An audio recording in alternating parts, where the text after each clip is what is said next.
Hello and welcome to Words Out podcast, where we tell you what's up and what's out with the world of poetry. My name is Samantha Membasudo. This is Kenny KP Walker Jr. And this is our special guest, James C. Ellerby. Welcome, James. Thank you. Good to be here. Yeah, so James is a poet, an author, a curator, as well as a what is it? The administrator of Poetry New Jersey events. New Jersey Poetry. Oh, New Jersey Poetry events. I'm sorry. Can you tell me more about your work? Sure. Yeah.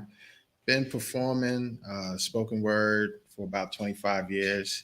And I became a self-published author back in 2015, and then released my first spoken word album 2018.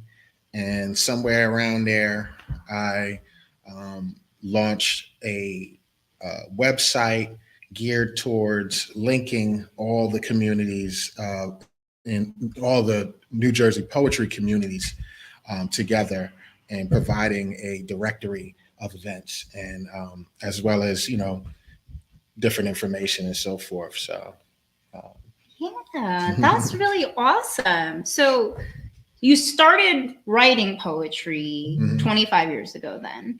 About 25 years ago. Yeah. So what was your first poem like? Well, I don't remember the exact first poem, but I remember the style that I was writing in back then. Yeah. It was more emotional, more of getting my feelings out, tapping into my experiences, what I was dealing with at the time. And it would later develop into more introspective kind of poetry, thinking outside the box, looking at life from a different perspective, and adding my own little twist to it. Yeah. Okay. So, that's really awesome. I feel like that's a lot of poets, right? Yeah. They definitely, we first start off in our feelings for sure. And then later on, I feel like as poets start to develop, they start to, get more into life itself and the philosophical questions more so than just our emotions. What you have a book out, correct? Yes. What is that book called? Beyond the Event Horizon. So would you say that book is more emotional or more of your more philosophical work, or is it kind of like a mix? It's a mix. It's actually a poetic memoir. So you really get a journey of where my mind was from a young adult to, finding my way through my purpose, which is poetry, and into adulthood. So you get a good gambit of my work, from start to, from starting to up until now. So that's so great. And as early as high school, like some of my earliest writings in high school and into adulthood. But that's really great because you can see the transformation, right? Yeah, absolutely. Yeah. And then you started to curate your own events, correct? Yeah, I actually curate a show with my co-host Samira Shabazz Bilal, a phenomenal poet herself. Yes, she is. Definitely one of the movers and shakers in the community. But it's called When People Speak. It's a derivative of her now traveling show, When Women Speak. It's an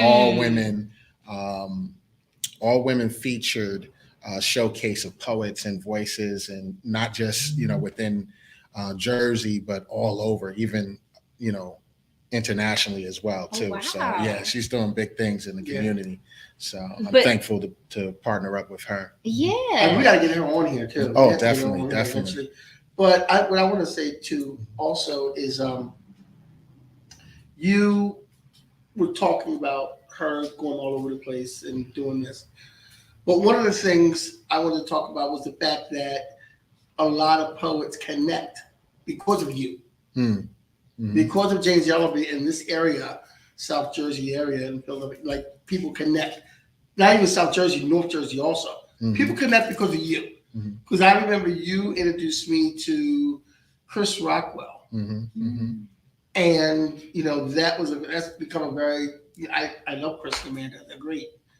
So Chris Rockwell does a show up in North Jersey, by the way, for those listeners who don't know. Yes, I'm sorry. You know what? I'm assuming because we all know. And I want to tell people listening to us one thing. I am sitting here with two of the best poets. There's a couple of poets that when we do readings and stuff, we do different things together because we always do. There's a couple of poets I will not go after because I think if I go after them, it's anticlimactic. So Sammy's one, James Yellaby is another one. Lost Child, don't like going after Lost Child. Don't like going after Poetess. I don't like going after Paradise. Those are my main ones. I don't know, man. I'm good. These are all local poets. Yeah, they're all local poets. They're all local poets. But we did a thing. It was me, James, Lost Child, Paradise, Poetess, and I was hosting. And we did this thing in Mount Holly, Lyrics to Go at Picture Perfect Affairs. And since I was hosting, I went first. And I went first for a reason. Because they asked me, like, well, why don't we have somebody else host and you get in the lineup? And I'm not doing that. I'll host and just introduce it. I'll bring everybody out. Like, I'll go first, bring everybody out. I'm not going to embarrass, because my parents were there that time. I'm not going to embarrass myself. I'm good. He's a phenomenal poet himself. I know he's kind of being humble, but he's definitely a phenomenal poet himself. So. I'm good, but I'm not this good. But anyway. We're not that good either. Yeah. But let's talk about why. Why did you create a platform for people to come together and for people to see where things are going on here in the North Jersey and South Jersey area? Why did you create that? What was your motivation? Well, I would go to different poetry venues, whether it be North, Middle, and South. And yes, there is a Middle New Jersey. Well, according to some people, there's a West Jersey. There's a West. Yeah, I learned that, right? A West Jersey. But and I would go to these shows and no one would know what is going on in different parts of New Jersey. It was like non-existent to people. Right. Yeah. And I was, instead of being part of the problem, I wanted to be part of the solution and bridge the gap between all these different parts of New Jersey. And a lot of people don't know this, but I actually got the idea from, this is a poet from way back in the days. I'm talking like the late 90s, by the name of Demetrius the Poet. He had a platform, and it escapes me right now. I know some of the older poets might remember the name, but he had a platform that actually did the same thing. But I realized that we needed something like that connected poets from different parts of New Jersey, and as well as, provide, just be a source of information, because it's not just shows, it's also festivals. It's also, if there's poetry contests that's going on, that's all also different videos, different, musical projects is also, spoken word musical projects is listed on the site as well. Yeah, and music is a big thing for poetry, actually, especially with the Grammy nominations now. Yes, it's becoming huge. Drake is even coming out with his own poetry album, which is Megan Fox is coming out with a poetry book. So poetry is popping right now. I was.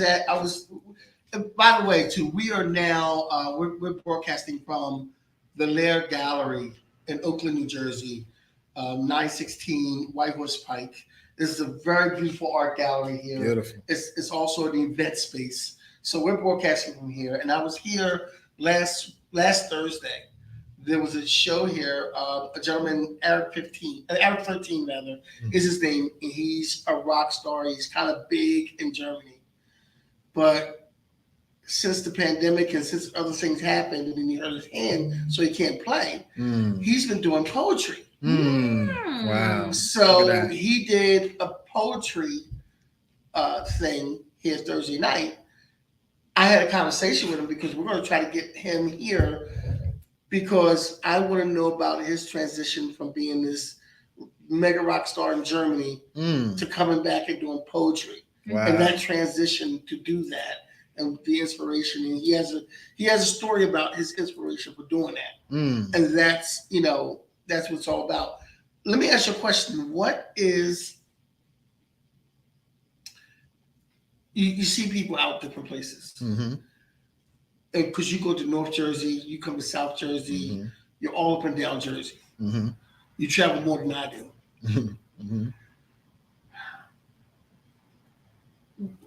What is, like, when you see all these people, do you try purposely to get people involved with each other? To me, it's kind of like a natural flow of things.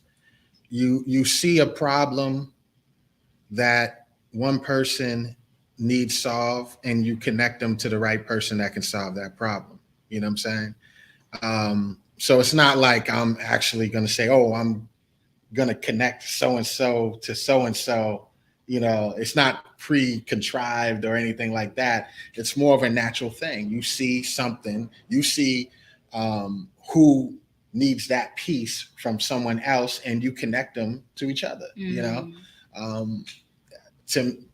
that's like, I hate to say networking. I like to say connection. That's like making connections 101. You know what I'm saying? Yeah. Just being a solution for someone, or providing a service for someone, And I really relate to that, actually, because with my event is also a traveling open mic. So we go to different venues and different art spaces to promote the art spaces, to promote the poets, and also to bring different people from different communities together so that they can connect with each other. Right. And it's also, art, music, and stuff like that. But it's a lot of poetry. It's mainly poetry, actually. And I don't make any money off of the event. It's purely the ticket sales pay the poets, because I see a lot of shows. They can pay a DJ, they can pay a host, they can pay everybody except for the poets. That's crazy to me. That is crazy to me. So I try to pay my poets, I try to pay my DJ, I try to pay everybody. Unfortunately, that doesn't leave anything for me. Right. But it's not about what I can get out of it. It's about providing a service to a community, because I see the potential our community has. Right. And we are not tapping into that potential at all because we don't want to work with each other. Right. And I feel that when you pick the right people and bring them together, you can do really beautiful things. So I really appreciate that you are doing this work. I really think it's necessary. What suggestions would you give a new poet that wants to make connections and that wants to do that? Like, what would you tell someone new to the game?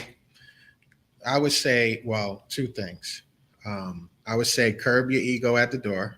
Yes. And two, and this is my motto when it comes to making connections with people. Is I learned this from a motivational speaker called Zig Ziglar, and he said, you're only as successful as the people you serve. So, you want to be successful, help someone. You know there's someone that needs what you have to offer. So provide it, and it'll naturally come back to you. And you don't, and I'm not saying that like you should do it to expect something in return. Like you so eloquently put, there's times where you don't even get a dime for what you do. But the reward is how you feel about it, I love doing this. Mhm. It's my passion. It's spoken word poetry. I literally would not know where I would be if it wasn't for poetry. And that's, I know it's cliche, but that's the truth, And so to me, I look forward to helping people, you know what I'm saying? Because I would want the same thing done for me if I needed help. Mhm. So those are the two things that I feel are vital and that new poets should definitely just put in their DNA when it comes to their art and getting it out there and making the right connections with people. A couple of things I want to say to people listening in. If you have any questions for us or James Ellaby, please write them in the comment section so we can see them.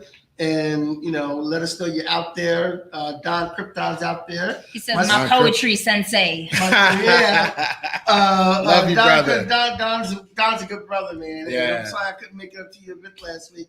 My sister Kathy is out there, and We Got Next Radio is out there. This show is going to be broadcast on We Got Next Radio, not tomorrow, but the following Tuesday. So that's what we're going to be doing. But what I want to do next is I want to walk away. Okay. And I want Sammy to come with me. Okay. And I want to give you the set. Okay. Because I want you to do at least 2 pieces for us. Okay. Can we make that happen? I can make it happen. All right. Ladies and gentlemen, let's hear for James Ellaby. Let's Woo! Oh, wait. There you go. Should I switch seats? Yeah, get in the middle. Get in the middle. All right. Hold on 1 second. One of my sound effects has got to stop. Yeah, the table shakes, and we gotta get rid of the table. Sorry about that, folks. Let's see. No, I want to hear. All right, I'll do that in the end. I'll do that one in the end. Let's start with this one.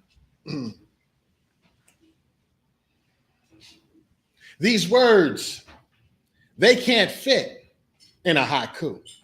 They come fully loaded, no 12 gauge, just a semi-automatic to a loose leaf page, a physics lecture from an MIT professor, a mass murdering con with the science in him. These words got too much plutonium in Pluto. We go word playing with Wonder Woman. Lassoing our woes in the wind till they win the war. These words can't fit in a haiku because they go straight to the core, bore right to the BS. P.S. These furnishings come unfinished, completely diminish false notions without falsifying the evidence. It's relevant, relating rituals in a rhythm, riddled ruins in time. It is the recall before the wreck. A propulsion projectile with a mild case of overuse, an unspoken truth from a truthsayer, a soothsayer trying to save her. Bathe her in love baths. It's the wrath of 7 synchronized psychopaths, a die-cast of a demigod. It cattle prods codes into cerebral cortexes, a Lexus that lets us see the protector of mankind. A landmine of mind games, such a punk like Bad Brains. You can't fit this IQ in a size 2. That's like trying to fit voodoo in a tutu. I guess I better hold back my words because they can't fit in a haiku. All right. Yes. That's also featured on my spoken word album, Pulsar. You can get that on James C as in cat, LRB.com. That's 1 E at the end. And I'm gonna do Kenny's favorite poem. It's an ode to jazz music, an ode to one of the greatest jazz musicians that ever lived, named Miles Davis. And also, there's always someone that doesn't love you for who you are, or, the type of love that you're willing to give that person. So it's kind of a triple entendre. So this is Miles Away. You always seem miles away, when my love for you was miles ahead, trying to squeeze parts lips together made out of your love. I loved you like Miles loved his trumpet, waited for you to see the king in me while your heart sang, someday my prince will come, but not soon enough. My melancholy muse, life is bleak. You gotta play the scales, you gotta play the scales.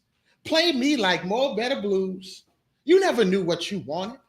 An organized confusion to my pharaoh manch, like the organized confusion of bees brew. Life is a bee and an itch. Someone's got to scratch. Your love was always my lack. You always seemed miles away when my love for you was miles ahead, trying to leave the atmosphere to reach your stratosphere. 32 miles of miles, compiled out of broken dreams, broken promises, brokenness, a clutter of clutter, a boat with no rudder, a smile in reverse. You were the worst note I ever played me like emotions, paved my roads with asphalts and years of pain. I was your miles. You left me like Coltrane. To innovate your new view, you had me feeling kind of blue. You always seemed miles away, never was adjacent. Step to the left like a G clef, or better yet, left me hanging bass clef. You're sketchy like sketches of Spain. So I wrote your bad notes in my notebook, poured bird on every word, blew you away like dizzy till I was no longer dizzy. I parked this ride like Charlie Parker on the other end of a saxophone to no longer hear my moans like a trombone at rest. You always seem miles away, but in chasing you east, I decided to turn west. You're always miles away, always miles away. All right. Thank you for listening. All right.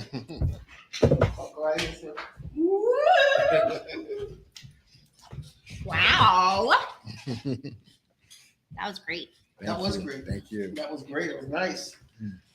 What, All right. what was the inspiration for those poems? I know you did a couple, but No Haikus is kind of, a satire. I actually like writing haikus. Very challenging because it's challenging to fit ideas, in 3 lines, 5 syllables in the first, 7 in the second, and 5 in the last. That's not easy to do, Yeah, for sure. especially if you do the traditional form of haikus, which is always about nature and life. Japanese style form of poetry, but so that's what that is. Just having a little play and also showing people that I love to play around with words. So I mean every poet does, right? yeah. So just showing that I can play around with words too. I can play in the sandbox too. Yeah, I love it. And then Miles Away, I love jazz music. I love Miles Davis. And it actually tells an actual love lost story, a personal love lost story about a person that couldn't love me for me, who I am. So I just love writing from a level of taking simple concepts and merging them with complex ideas. I love doing that.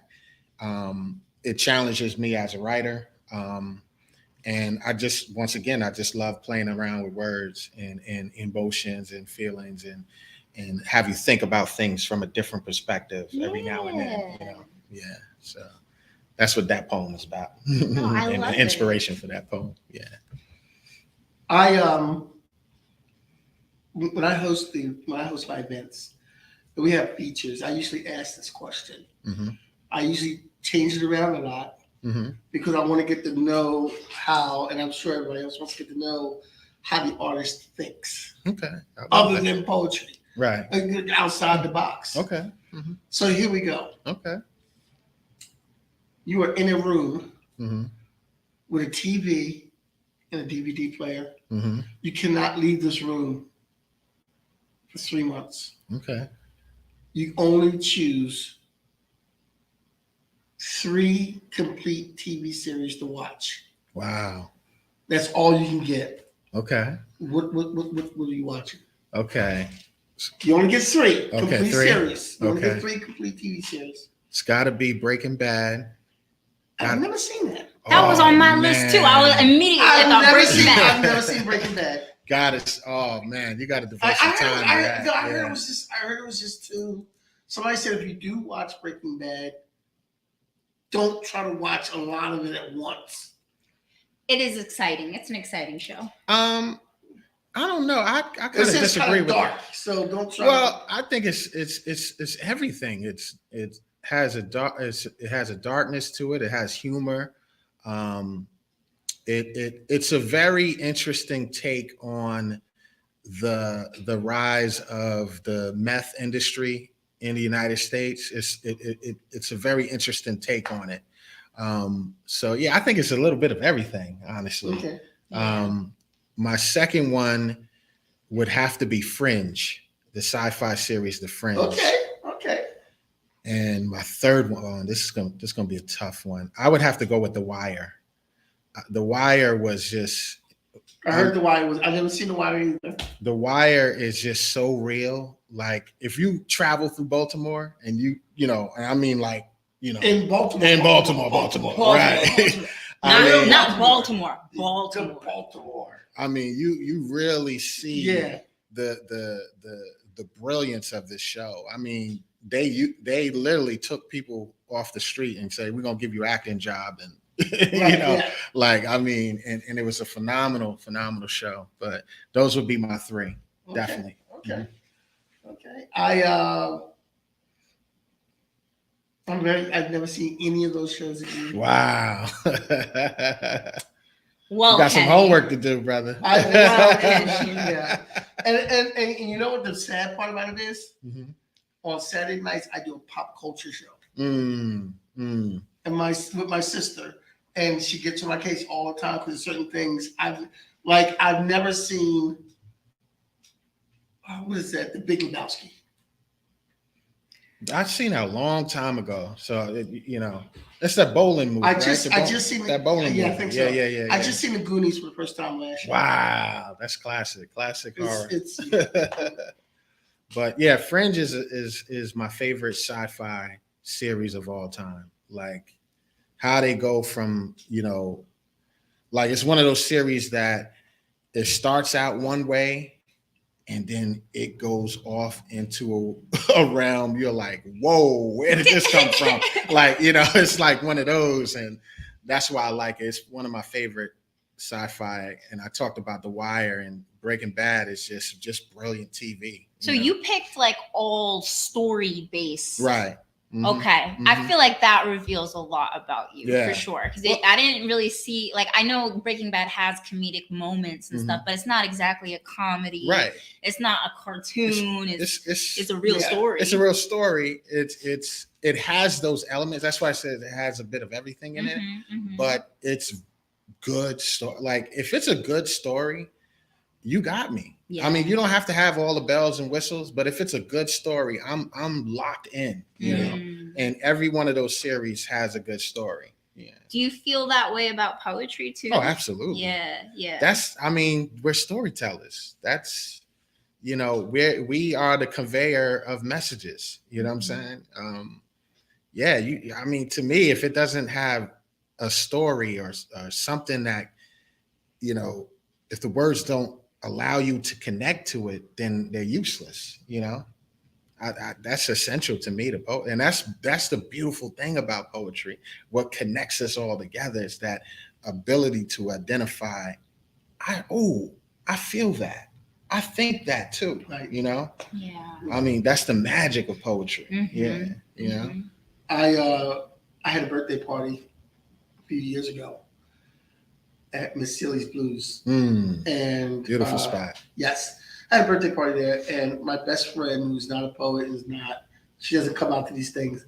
She came to the birthday party, and of course, there was rappers, poets, singers. Deanna Gale was there. It was like it was a great time, and people were performing. And these are people that my best friend has always heard me mention, but she's never really met. And after that, like they asked me, she goes, "I see it now." I go, "What?" You talk about these people, like you've known me for like 25, 30 years, but you talk about these people you just met like a year or two ago as if they're your close friends. And I get it now because you guys are all performers and creators and entertainers. And when you get on that stage, you put a piece of yourself on there and share it with everybody in that room. Yeah. And then when you do that so many times with the same people, right. they tend to get closer to you. Right. And know who, you know what I'm saying? And she's like, I get it. I totally get it. Like the community you guys have. Well, think of the beginnings of hip hop, right? And what it did for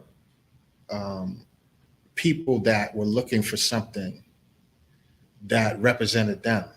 Happy 50th anniversary for hip hop, by the way. Yes. Indeed. Happy 50th. But I remember when I first my first experience with hip hop was, Melly Mel, the Message. The Message. I just did it. I did it before. I did a show with him about 2 months ago. Wow. Grandmaster Melly Mel. Yeah. Yes, he was a nice guy, real nice guy. And that just, that blew my mind because he's talking about things, him specifically.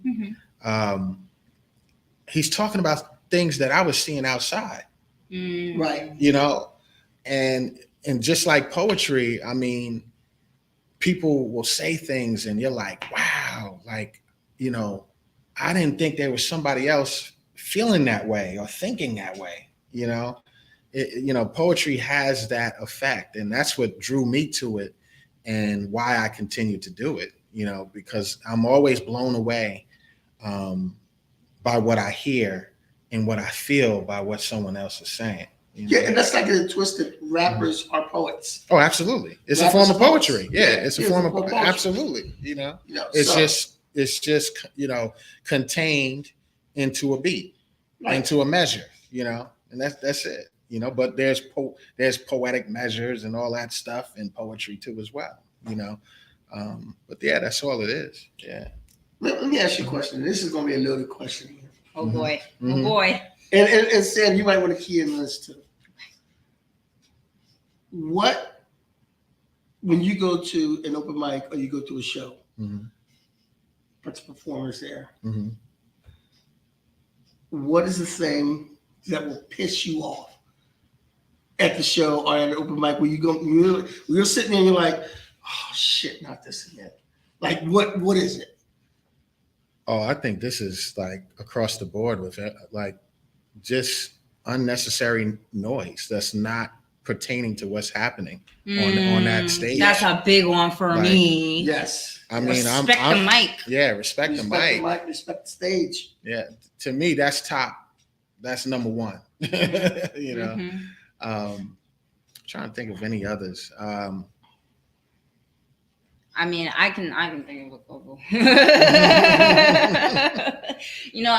don't. Oh, and don't steal people's lines. Ooh.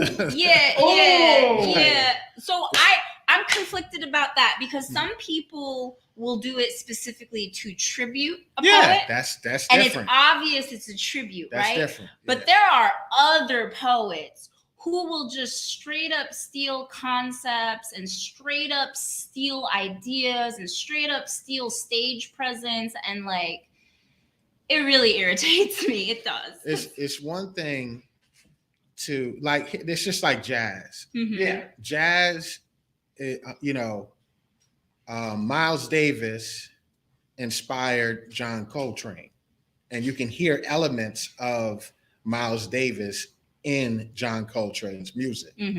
Art is like that. It's constantly what do you call it? I'm trying to look for the right word. It's a evolution of of itself. Mm-hmm. So someone is always,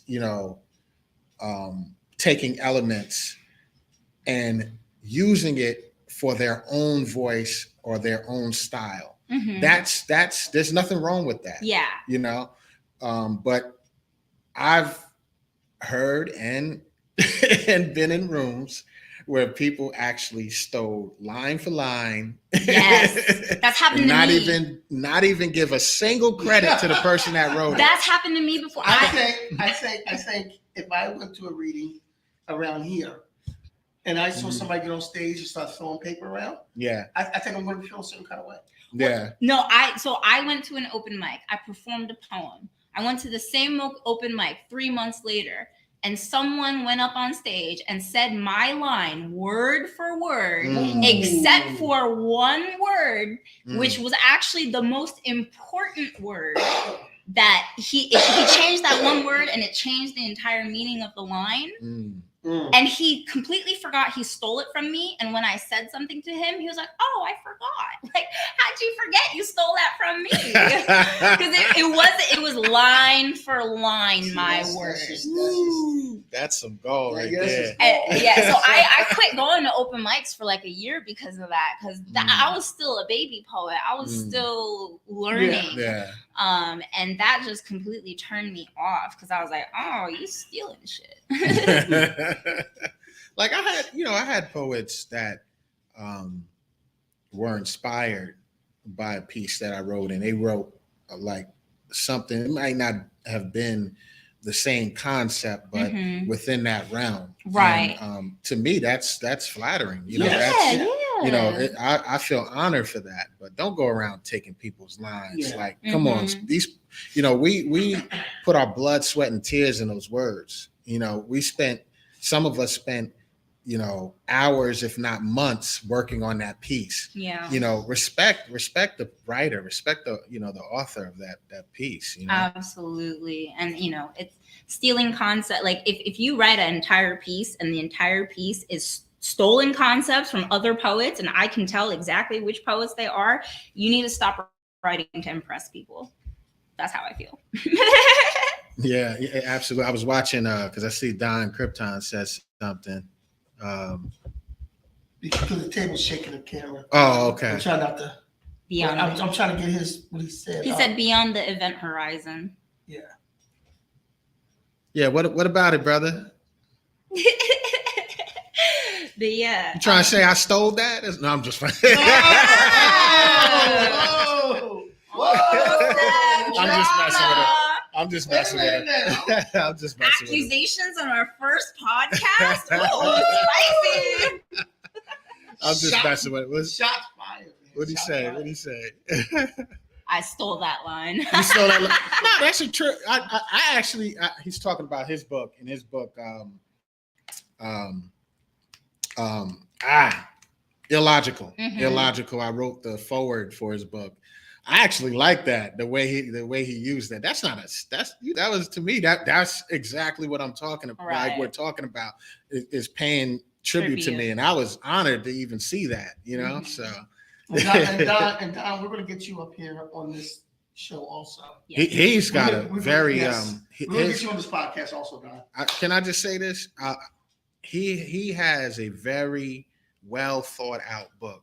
I'm not just saying that because I wrote the foreword. I was honored to even read his book and be able to write his foreword. But I love to the concept, and I'm gonna let him talk about it when he comes here. But I love the way the thought process in putting that book together. Yeah, but I just want to give him his props. Yeah, shout out Don Krypton and his book Illogical. All right, Don. He says, "AAA, this ain't about me." you know how I am. Don's like that. I know a lot of you guys are kind of like that. Mm-hmm. I like being in a room with poets that are humble about their talent and share the stage, and because you do come across poets who have this ego, and when they get up and read, and everybody's got 5 minutes to do their thing, when they take like 10. because they're telling you a life story first, and then they're doing the poem, and you're like, Mhm. dude, it's not about you tonight. It's an open mic, man. Mhm. Like you take 10, 15 minutes when you're a feature. Yeah. You Yeah, know? yeah, Yeah, that's yeah. another. I You're think not that's Sonia another. Sanchez, you're not Sonia Sanchez, you're not Nikki Giovanni. Do your pieces. Well, I think some of it has to do with poets aren't really aware of how long their pieces actually are. Right. That too. Yeah, That too. Yeah. You're not practicing. You're not. Right. It's obvious. Right. True. Yeah. Or just not. Just be mindful that you're not the only voice in the room. I think Yes. that's very important. That, and and that comes with ego. Yeah. Feeling like your voice is more important than anybody else in the room. No, you're part of this beautiful montage of what's going on, in that room. So just be mindful of that and, act accordingly. Yeah. When I go to readings with Lost Child, Mm-hmm. Lost Child always likes to go first and get it out the way. Yeah, I noticed that. Like there's a lot of people who don't like to go first. Right. And Lost Child is that guy who likes to go first. I don't like to go first. I always go first. I'm one of them. I don't go first by choice. People put me first because I'm the white girl. But it's okay. And I'm not white. I know I'm not a white girl, but I appear white. That threw me off. I'm like, huh? Yeah, I'm sitting right next to her. You know what white to me? I'm not, but I've had enough people tell me I'm white. So guess what? I'm white. No, I'm kidding. You really want to be white? I'm 2% Caucasian Okay. in my DNA, so I am actually white. Mm. I'm sure I have some Caucasian in my DNA. Everybody has something. We're all mutts, really. Everyone is a mutt, even if they say they're not. So it's okay. Okay, so James, Mm-hmm. is there anywhere that you're going to be featured at next? What are we doing next? Are we doing anything next? Are we featured anywhere? We got any shows coming up? Yes. Because we're going to close out soon, and I want to get all that out the way so we know where to find you. I don't have the dates right now, but I'm just waiting for. Well, I know. I got a show coming up in November in Jersey City, and that's Millie's spot. I have a show there too. You do? Yeah. That's that, and that I haven't performed in Jersey City in a minute, so I look forward to that. And I'm just waiting for the ink to dry for Willingboro open mic, also in November too, as well. So those are coming up. Okay. Yeah. All right. I need to get you here in this room. Oh, when I really don't do features when we do it here, but maybe I should start doing features to try to get people in. Yeah. Okay. Yeah. Absolutely. But I have one of you guys feature each time, and we do it like that. I would love to share, definitely. Yeah. So we've been talking tonight to James C. Ellaby, where can we find you? What is the websites, Facebooks, the Instagrams, the website? All the details. Well, my personal site is James C as in cat, Ellaby.com. That's with an E at the end, not a Y. Ellaby.com, JamesCEllaby.com. Then there's, of course, New Jersey PoetryEvents.com, as well as the Instagram page. My Instagram page is james.c.ellaby. And you can find me on Facebook just by my name. Yeah, James C. Ellaby. Yeah. All right. So we want to thank you for joining us. We want to thank James for coming by. Thank you very much for coming by. Thank you to the Lair for letting us use this space. Liz is in charge of the Lair, and she was in the room earlier, but she left. But she'll be back soon. But she doesn't like to get on camera anyway. But we're at the Lair Gallery, 916 White Horse Pike, Oakland, New Jersey. This is a great small little space to do different events. I do poetry readings here on the first and third Sunday of the month. First and third Thursday of the month. And other events go on here all the time. So we just want to get more people to know about the lair. And also, if you're an artist, this is a good place to come to and get your art shown. Mm-hmm. So you can talk to Liz about getting the space on the wall to get your art shown and possibly sell your art.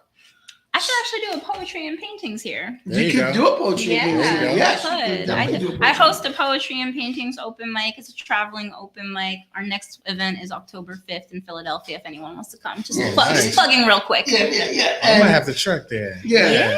And like I said, absolutely. I host Lyrics to Go in Mount Holly first Friday of the month. Yes. I host Brick and Culture Renaissance Review second Friday of the month. Mm-hmm. The second and fourth Thursday, because this Thursday I'm at Miss Silly's Blues hosting that, and the first and third Thursday I'm here at the Lair Gallery. I also do a podcast with my sister Kathy on Saturday night. Kathy and Ken Explain Pop Culture.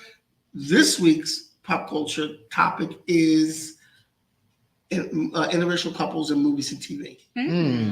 And now, with my buddy Sammy here, we are doing Words Out podcast. We'll have a different poet. Sammy, tell them who's coming next week.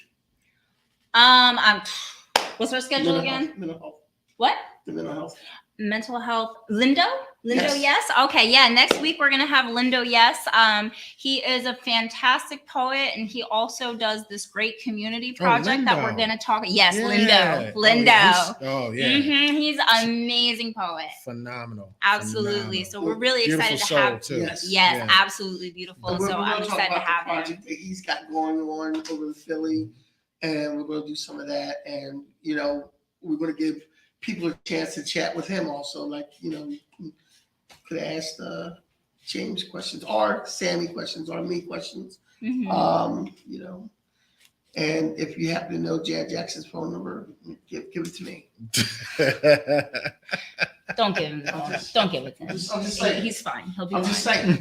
just saying. All right. Is there anything else you'd like to say? No. Besides, good night. Have a nice night. We will be back next week at 7:30 every Monday. Tell your friends about it. Spread the word. Shout out to Who Got Next Radio. We will be on Who Got Next Radio next Tuesday, not tomorrow, but the following Tuesday. We'll be on this show will be on Who's Got Next Radio. So thank you very much for joining us. We appreciate it. Tell a friend. Come back. God bless your soul and keep living peace. Peace. All right. Bye-bye.